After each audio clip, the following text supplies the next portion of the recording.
गोविंद जय जय गोपाल जय जय राधा रमण हरि गोविंद जय जय राधा रमण हरि गोविंद जय जय गोविंद जय जय गोपाल जय जय गोविंद जय जय गोपाल जय जय राधा रमण हरि गोविंद जय जय राधा रमण हरि गोविंद जय जय गोविंद जय जय गोपाल जय जय गोविंद जय जय गोपाल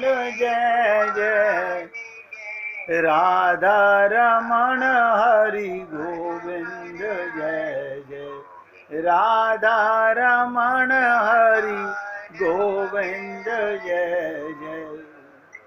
सभी पुण्यात्मा एकाग्रचित सुनिए, कोई मन में मायूसी मत लाइए। भगवान की कृपा से वो दवा मिल रही है जिससे सरलता से भगवत प्राप्ति होगी।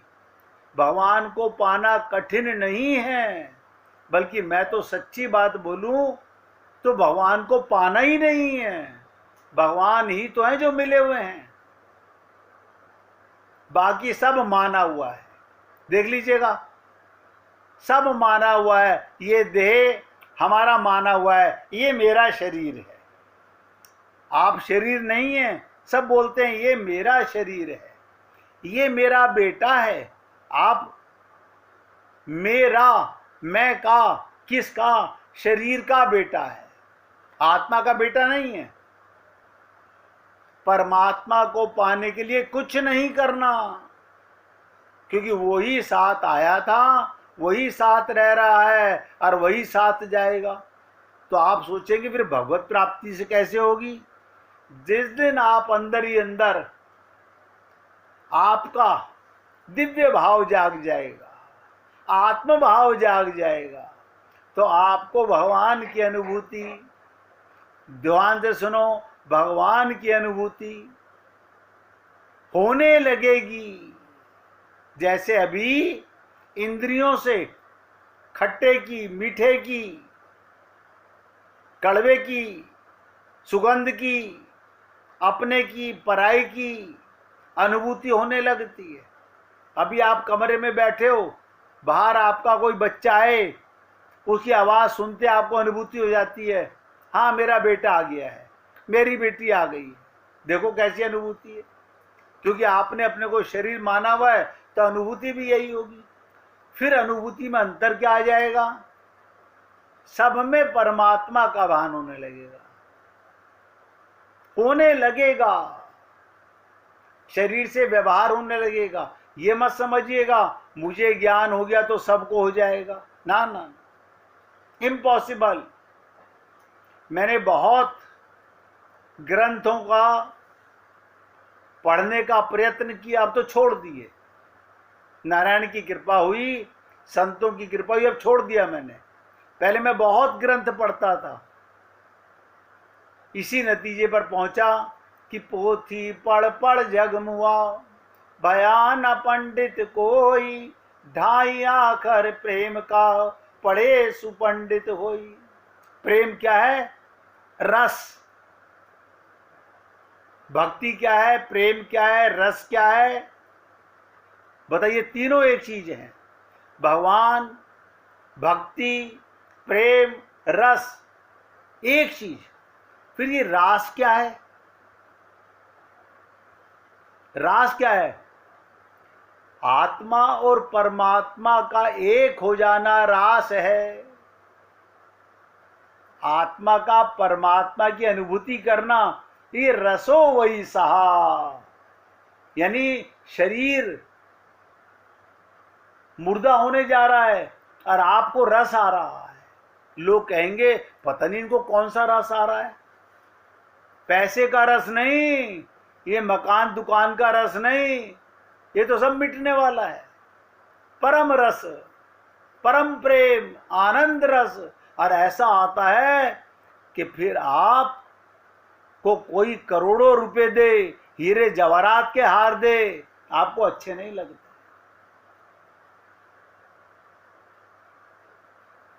कल की बात को फिर आगे बढ़ाता हुआ, ये भागवत दे भगवत कृपा से, गुरु कृपा से जन्म जन्मांतरों में सहज मिल जाता है, कोई प्रयत्न नहीं करना पड़ता। ये सहज क्या होता है आप बताइए?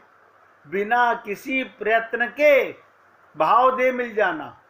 जैसे हमें माता की गोदी में हमें पालने के रूप में माता की गोदी मिली। आप बताइए, हमने आते के साथ ही कौन से कर्म किए हमें दूध पीने को मिल गया, हमें माता का दुलार मिल गया? वो ठीक है कि वो शरीर के माध्यम से मिला, उसमें माता आत्मा और परमात्मा था, हम पहचान नहीं सके। आपकी माता ने जो आपको प्रेम किया उसमें भी भगवान थे छुपे हुए।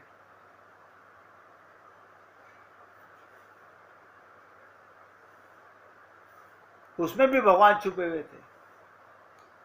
अभी आपको बीच में रोक करके एक विशेष बात बताने जा रहा हूं, पूरी ताकत लगा के सुनिएगा। अगर हमको भगवत प्राप्ति करनी है, गीता का पूर्ण ज्ञान करना है, आप कहते हो हमारे को गीता का पूर्ण ज्ञान हो जाए, एक शब्द में हो जाएगा।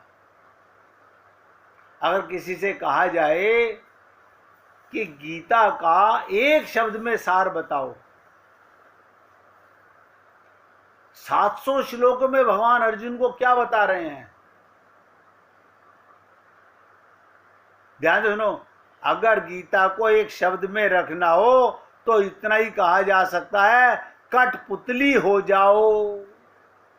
बस नोट कर लो, क्या बनना है? कठपुतली। आप कहेंगे ये क्या नई बात बताई?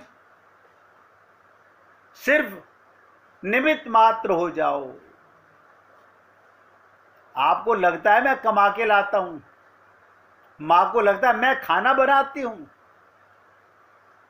मैं इतनी मेहनत करती हूं, कुछ नहीं, करने वाला कोई और है। ये तो जब आप कठपुतली बन जाओगे तब एहसास होगा, करते हो तुम कन्हैया, मेरा नाम हो रहा है। भगवान आप ही पूजे, आप ही पुजवाओगे। अब ध्यान से सुनो, कठपुतली होना इस संसार में सबसे कठिन बात है। कठपुतली होना संसार में सबसे कठिन बात है। वही तो भगवान श्री कृष्ण का पूरा उपदेश है। अर्जुन को यही मूल उपदेश है, कठपुतली हो जा। अगर गीता को एक शब्द में रखना हो तो इतना ही कहा जा सकता है कि कठपुतली हो जा। जैसे आप और हम लोग माता की, पिता की, पति की, पत्नी की, बच्चों के कठपुतली बने हुए हैं।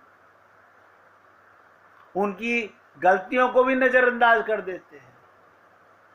कारण क्या है?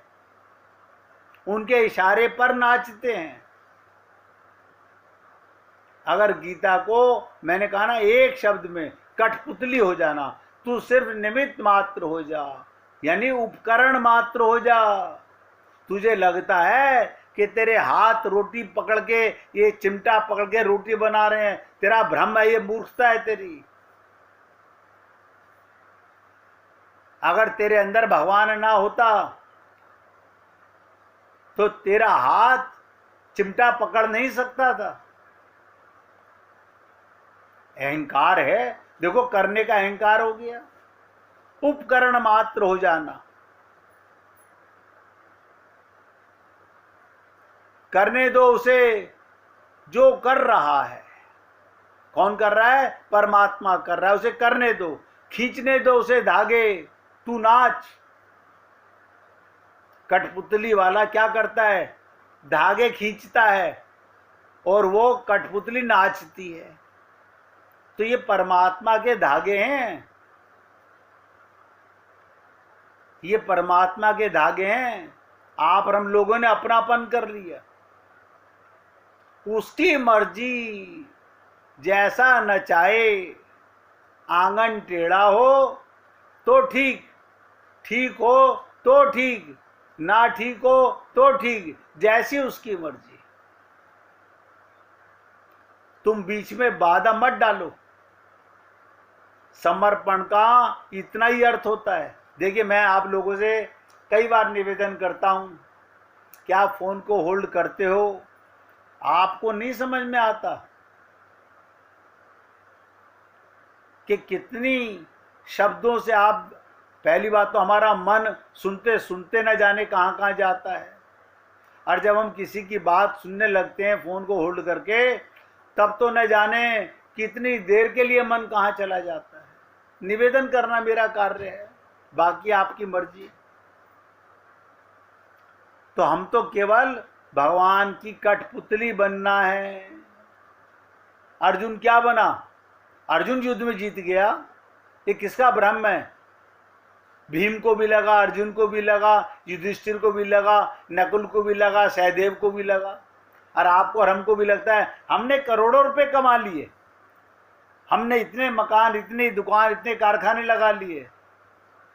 काहे का भ्रम पालते हो? अपना शरीर बचाने की तो ताकत नहीं है, एक सांस लेने की हिम्मत नहीं है हमारे अंदर, एक सांस लेने का।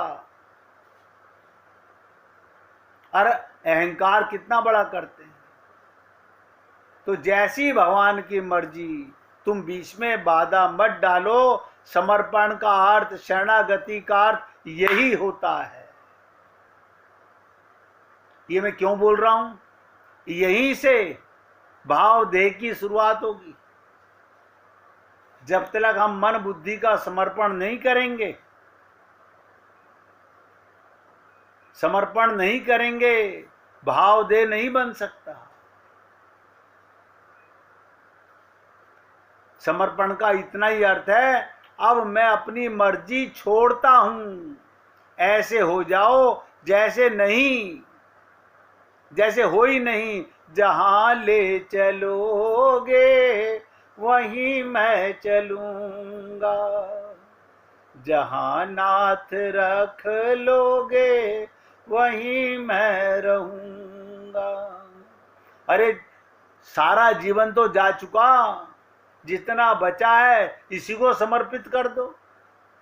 अब आप सोचोगे ये हमारा बूढ़ा शरीर भगवान को पसंद आएगा?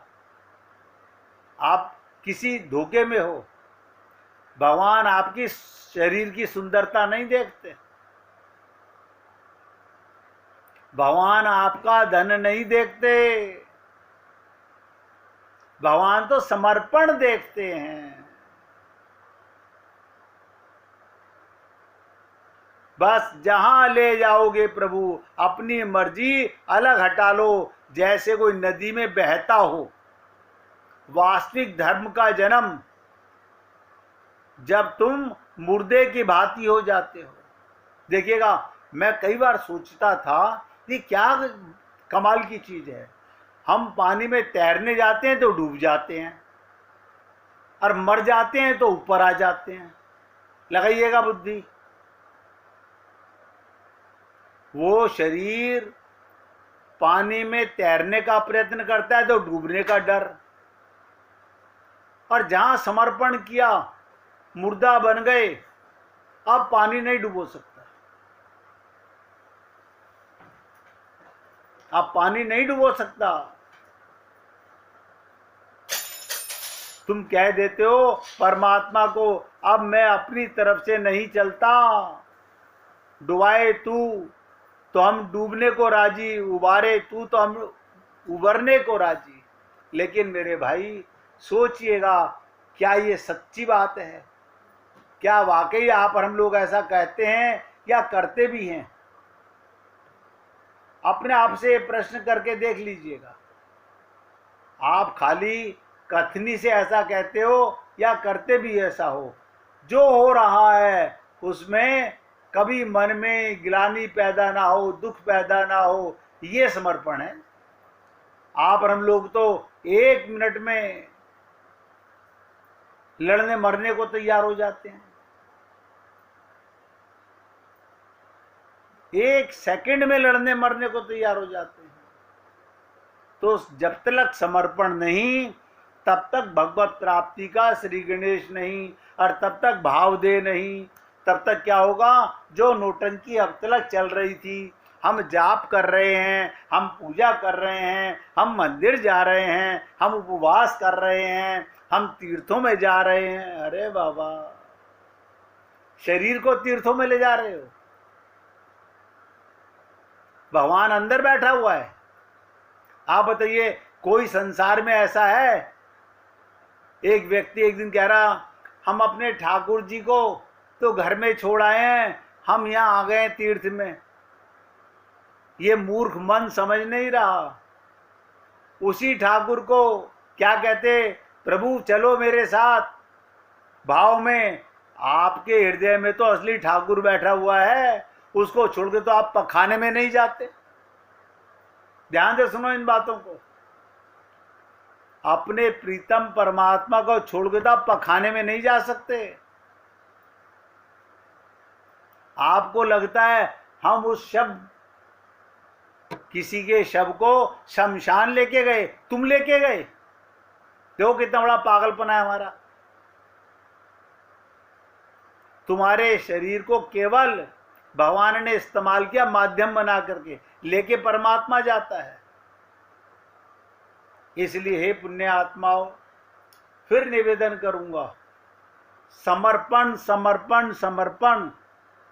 नोट कर लो, जब तक तुम्हारा समर्पण नहीं, अब गीता का सार बता दिया, भगवान की कठपुतली हो जाना। कोई विरोध नहीं, कोई विरोध नहीं मन के अंदर, कोई लड़ाई नहीं, कोई झगड़ा नहीं। मैं उसके निमित्त कर्म कर रहा हूं। अगर कोई मुझे फिर भी बुरा कह रहा है तो जैसी प्रभु की इच्छा। मन में द्वेष मत लेके आना। तो हमने आपसे निवेदन किया, ये देह भगवान के मुक्त परिकरों का, कारक पुरुषों का होता है, अथवा भगवान श्री शंकर कहते हैं, हे महेश्वरी, महेश के हृदय में रहने वाली पार्वती, हे महेश्वरी। देखिए, अभी मेरे से कोई सज्जन द्वारिका गए, वो कहते हैं हम वहां पे राधे राधे बोल रहे थे, वो सब जय श्री कृष्णा बोल रहे थे।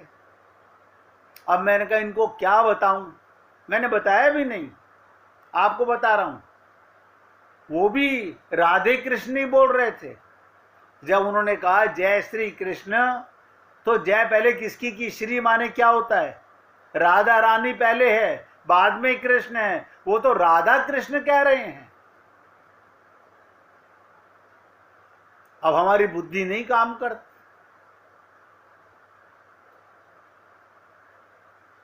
तो भगवान शंकर कहते हैं, हे महेश्वरी, कभी कभी साधना के द्वारा भी इस देह की प्राप्ति हो सकती है। ये साधना से कैसे हो सकती है? साधना करते करते तुम शरीर से अलग हो जाते हो। जब तक अपने शरीर का भान रहता है, तब तक साधना का अभ्यास कर रहे हो, अलग होने का, अलग होने का अभ्यास है। जिस दिन शरीर से अलग, भाव शरीर भाव देह, तब आएगा कि बहते ही जा रहे हैं तेरे प्यार में कन्हैया। अभी नहीं, अभी तो इस शरीर में जागे हुए भावना, जागे हुए साधना कर रहे हैं, होश में साधना कर रहे हैं। अभी मदहोशी नहीं है, अभी मदहोशी नहीं है। देखिएगा, कभी भी जिंदगी में कोई भी नशा किया हो, हमने अपनी जिंदगी में कोई भी नशा किया हो, सबने किया होगा। उस नशे में होता क्या है, आदमी का मन और आदमी की बुद्धि भूलने लगती है। कुछ समय के लिए वो अपने को आनंद महसूस करने लगता है, अपने को बलशाली महसूस करने लगता है। तो क्या नशा बुरा है? नहीं। वो नशा जो सांसारिक होता है वो तो उतर जाता है घंटे 2 घंटे का आनंद दे करके, वो तो इंद्रियों को आनंद देता है। लेकिन भगवान के प्रेम का नशा, आहा, वो ऐसा नशा जैसे गोपियों को लगा। कैसे लगा? उनकी सास उन्हें बुरा कह रही है, उन्हें बुरा नहीं लग रहा। उनका पति उन्हें बुरा कह रहा है, उन्हें बुरा नहीं लग रहा। बुरा कब लगे? जब वो वापस अपने शरीर में आए तो महसूस हो। वो 24 घंटे नशे में रहती थी, 24 घंटे। ये क्या था? उनका भाव देह था। तो भगवान शंकर कह रहे हैं ये भाव देह कभी कभी साधना के द्वारा, ये परमात्मा का देह है जो वृंदावन के सिवा और कहीं नहीं देखा जाता, प्रेमियों में देखा जाता है।